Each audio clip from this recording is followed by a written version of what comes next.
તો વડોદરામાં ગેરકાયદેસર દબાણો તોડી પાડવામાં આવ્યા છે। કડક બજારમાં પ્રતાપ હાઈસ્કૂલની ગલીમાં દબાણો તોડ્યા છે। દુકાન બહાર ઓટલા બનાવીને ગેરકાયદેસર દબાણ કરાયું હતું। મહાનગરપાલિકાની ટીમે 15 દુકાનોના દબાણો તોડી પાડ્યા। 3 ટેમ્પો ભરીને સામાન પણ જપ્ત કરાયો। દબાણને લઈને કરવામાં આવી હતી અનેક ફરિયાદો। પ્રતાપ સ્કૂલ સુધી એમ્બ્યુલન્સ ન પહોંચી શકતી હતી। બીએલઓના સહાયકને રિક્ષામાં તબિયત લથડતા લઈ જવાઈ હતી।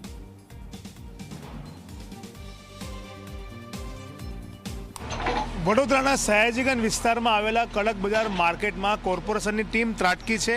આપ જોઈ શકો છો કોર્પોરેશનની દબાણ શાખાની ટીમ જેસીબી મશીન સાથે અહીંયા જે ગેરકાયદેસર દબાણો કરવામાં આવ્યા છે તેને દૂર કરી રહી છે। જે રીતના અત્યારે વાત કરીએ તો મેઇન રોડથી આ જે ગલી તમે જે જોઈ રહ્યા છો તે 6 મીટરનો રોડ છે કે જ્યાં પ્રતાપ હાઈસ્કૂલ સામે જે તમે જોઈ રહ્યા છો કે પ્રતાપ હાઈસ્કૂલમાં જવાય છે।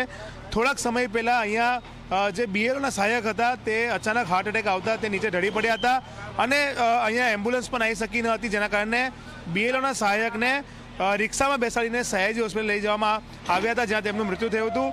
આ ફરિયાદ મળતાની સાથે જ હવે કોર્પોરેશનની ટીમ અહીંયા ત્રાટકી છે। પ્રતાપ હાઈસ્કૂલ તરફથી ઘણા સમયથી ફરિયાદ કરવામાં આવી હતી એન્ક્રોચમેન્ટને લઈને, અને તેને લઈને હવે જે દુકાનો છે તેની બહાર જે ઓટલા બનાવવામાં આવ્યા છે તે દૂર કરવામાં આવી રહ્યા છે। ચિરાગભાઈ શાહ એન્ક્રોચમેન્ટ રિમૂવલ ઓફિસર છે, સાથે જ ટાઉન પ્લાનિંગના જે અધિકારીઓ તેમની હાજરીમાં કામગીરી થઈ રહી તેની સાથે વાત કરીશું। સર, શું કામગીરી થઈ રહી છે અને શું ફરિયાદ મળી હતી? આજરોજ કડક બજાર વિસ્તારમાં જે ગેરકાયદેસર દબાણ રોડ પર થયેલા હતા, હંગામી દબાણો અને સાથે જે લોકોએ રોડ લાઇનમાં ઓટલા બનાવેલા છે તે ઓટલા આજરોજ દૂર કરવાની કામગીરી હાથ ધરવામાં આવેલ છે। પ્રતાપ હાઈસ્કૂલ આવેલી છે કડક બજારમાં, તેની કમ્પ્લેન હતી કે એમના સ્કૂલમાં આવવા માટે 3 થી 4 ફૂટ જેટલો રસ્તો બચે છે, એટલું બધું અહીંયા આગળ દબાણ થયેલું હતું।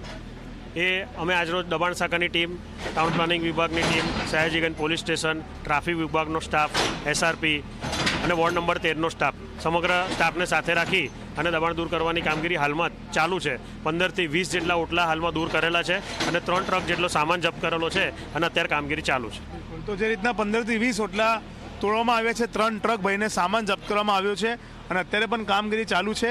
પોલીસના બંદોબસ્ત સાથે આ કામગીરી કરવામાં આવી રહી છે, કારણ કે આસપાસ કેટલાક ધાર્મિક સ્થાનો છે અને તેને લઈને પણ કેટલોક સેન્સિટિવ વિસ્તાર હોવાના નાતે દબાણ શાખાની ટીમ, ટાઉન પ્લાનિંગ વિભાગ, પોલીસની સાથે બંદોબસ્ત સાથે અહીંયા આવી અને જેને પણ ગેરકાયદેસર ઓટલા બનાવ્યા હતા, દબાણો કર્યા હતા તે તમામ દૂર કર્યા છે।